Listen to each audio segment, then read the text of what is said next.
Hello everyone, তনয়ার পাকশালাতে সবাইকে স্বাগত জানাই। বাজারে কিন্তু গরমের সবজি উঠেই গেছে বলতে পারো। আর এই নতুন নতুন সময় এই ধরনের সবজি কিন্তু স্বাদ দ্বিগুণ বাড়িয়ে দেয় যে কোনো রান্নার। তোমরা যদি আমাদের সাথে একমত হও তাহলে কমেন্ট সেকশানে জানাও যে সত্যি কি না। তাই আজকে একটা খুব সুন্দর রেসিপি নিয়ে হাজির হলাম তোমাদের সামনে। নামটা একটু অন্যরকম কিন্তু খেতে লোভনীয়, মনমোহিনী চিংড়ি পটল। এর জন্য দেখো এখানে আমরা নিয়ে নিয়েছি একদম কচি পটল, যেটাকে সুন্দর করে এইভাবে লম্বা লম্বা করে রেখেই কিন্তু খোসা ছাড়িয়ে নেব আর এক সাইড থেকে একটু চিড়ে রেখে দেব। আমরা কিন্তু এটাকে দুটো খণ্ড করব না। আর ভেতরে দেখো কোনো রকম দানা নেই। নিয়েছি বেশ খানিকটা পরিমাণে চিংড়ি মাছ, যেটাকে সুন্দর করে ধুয়ে রেখে দিলাম। মশলার জন্য নিয়েছি আদা, রসুন আর কাঁচা লঙ্কা, যেটাকে আমরা শিলে বেটে নিচ্ছি। তোমরা চাইলে কিন্তু মিক্সারে পেস্ট করতে পারো। কড়াই বসিয়ে নিলাম। রান্নাটা সম্পূর্ণ আমরা সর্ষের তেলে করব। কড়াইতে দিলাম পরিমাণ মতন সর্ষের তেল।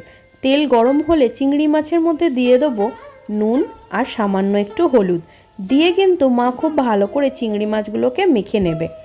কেন কি না এই মাছগুলোকে আমাদের হালকা একটু ভেজে নিতে হবে। দেখো এখানে তেল খুব ভালো গরম হয়ে গিয়েছে আর চিংড়ি মাছগুলোকে তেলের মধ্যে দিয়ে কিন্তু খুব ভালো করে আমাদের একটু ভেজে নিতে হবে। চিংড়ি মাছ কিন্তু খুব বেশি ভাজলে খুব স্টিকি হয়ে যায় এবং সেটা খেতে কিন্তু একদম ভালো লাগে না।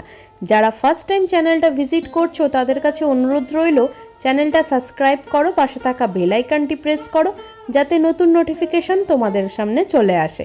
আর কমেন্ট সেকশন খোলা রয়েছে, কমেন্ট করো, জানাও তোমরা কি রেসিপি দেখতে চাও। তাহলে আমি আমার মা অবশ্যই চেষ্টা করব এরকম একটা রেসিপি নিয়ে আসার। দেখো চিংড়ি মাছ ভেজে তুলে রেখে দিল। সেম কড়াইতেই দিলাম আবারও একটু পরিমাণ মতন সর্ষের তেল। তেল খুব ভালো গরম হলে দিয়ে দেবো সেই কেটে ধুয়ে রাখা পটলগুলো। পটল কিন্তু ভাজতে গেলে তেল কালো হয়ে যায়, এটা আমাদের কিন্তু সবারই জানা। আর যারা জানো না তারা জেনে রাখো। তার জন্য একটা ছোট্ট টিপস তোমাদেরকে বলি। পটল ভাজার সময় কখনোই গ্যাসের ফ্লেম হাইতে দিয়ে ভাজার কোনো দরকার নেই। মিডিয়াম টু লোতে রেখে একটু ধীরে ধীরে যদি ভাজতে পারো তেল কিন্তু একদম কালো হবে না। দিয়েছিলাম পরিমাণ মতন একটুখানি হলুদ দিয়ে দেখো খুব ভালো করে কিন্তু এইভাবে নাড়িয়ে চাড়িয়ে নিতে হবে। ততক্ষণে আমাদের চিংড়ি মাছ ঠান্ডা হয়ে গিয়েছে, যেটাকে একটা মিক্সিং বোলের মধ্যে দিয়ে নিলাম আর দিলাম অল্প একটু জল দিয়ে মিক্সিং গ্রাইন্ডারে এটাকে পেস্ট করে নেব। দেখো আমাদের পটল কিন্তু একটু দেরিতে ভাজা হয়েছে কিন্তু তেল কিন্তু প্রপার রয়েছে, একটুও কালো হয়ে যায়নি। এবার দিয়ে দেবো পরিমাণ মতো নুন। ভাজার প্রথমেই যদি নুন দিয়ে দিই তাহলে কিন্তু পটল কিন্তু খুব জল ছেড়ে দেবে এবং সেটা খুব ভালো করে ভাজা হবে না। দেখো এখানে আমাদের পেস্ট কিন্তু মা একদম সুন্দর করে মিহি পেস্ট একটা বানিয়ে নিয়েছে। দেখো চামচ দিয়ে তোমাদেরকে দেখে তুলে দেখাচ্ছে কত সুন্দর হয়েছে। এদিকে আমাদের পটল কিন্তু সম্পূর্ণ গোল্ডেন ব্রাউন করে ভাজা হয়ে গিয়েছে। এই পর্যায়ে ভাজা রয়েছে যেটা আমরা খেতে পারি। দেখো তুলে নিলাম। এবার ওই কড়ার মধ্যে দিয়ে দিলাম একটা বড় সাইজের পেঁয়াজকে গ্রেট করে নিয়েছিলাম, সেই পেঁয়াজ। আমরা এখানে পেঁয়াজ কুচি ব্যবহার করিনি। তেল যদি তোমাদের একান্তই মনে হয় কালো হয়ে গিয়েছে তাহলে কিন্তু তোমরা স্কিপ করতে পারো, অন্য তেল দিতে পারো। এবার ওর মধ্যে দিয়ে দিলাম সেই আদা, কাঁচা লঙ্কা আর রসুন, যেটা আমরা প্রথমেই বেটে রেখেছিলাম মশলাটা, সেটা সম্পূর্ণটা দিলাম। দিয়ে এখানে কিন্তু সামান্য একটু জল দিয়ে খুব সুন্দর করে কিন্তু ভেজে নিতে হবে। মশলাটা যতক্ষণ না অবধি এই মশলা থেকে কাঁচা আদা রসুনের গন্ধ ছাড়ছে ততক্ষণ অবধি নয়। দিলাম পরিমাণ মতন জিরের গুঁড়ো। দেব একটু ঝাল ঝাল হলে খেতে ভালো লাগে তাই দিলাম চিলি পাউডার, লঙ্কার গুঁড়ো, দিলাম পরিমাণ মতন হলুদের গুঁড়ো, দেব পরিমাণ মতো নুন। তোমরা চাইলে কিন্তু লঙ্কার গুঁড়ো স্কিপ করতে পারো। দেব এখানে কিছুটা পরিমাণে চিনি দিয়ে কিন্তু আমাদেরকে মশলাটাকে খুব ভালো করে মিডিয়াম টু লোতে কিন্তু ভেজে নিতে হবে। দরকার পড়লে মাঝে মাঝে আমরা এই মশলার মধ্যেও কিন্তু জল ইউজ করব। মশলা আমাদের খুব সুন্দর ভাজা হয়ে গিয়েছে। দেখো পটলগুলোকে এবার দিয়ে কিন্তু খুব ভালো করে একটু নাড়িয়ে চাড়িয়ে নিতে হবে।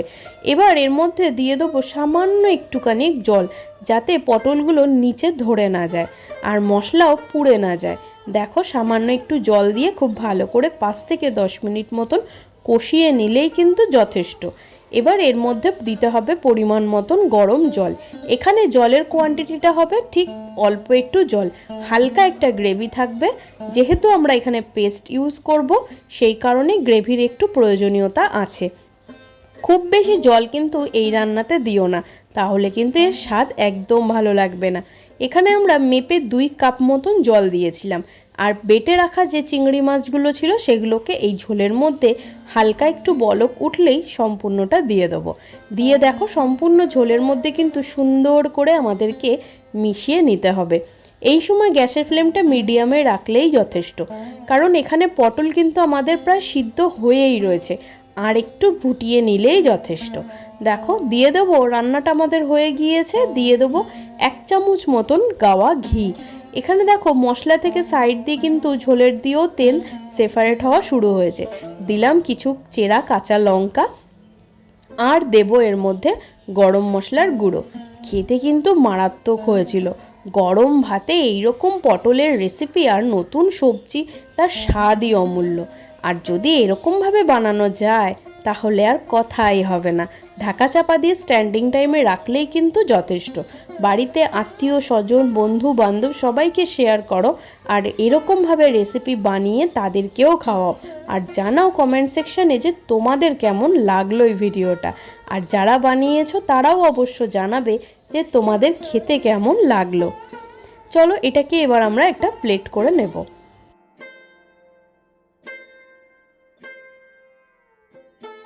আমরা এটাকে সম্পূর্ণ তুলে নেব। ভালো লাগলো ভিডিওটা? ভালো লাগলে অবশ্যই চ্যানেলটা সাবস্ক্রাইব করো, পাশে থাকা বেল আইকনটি অবশ্যই প্রেস করো।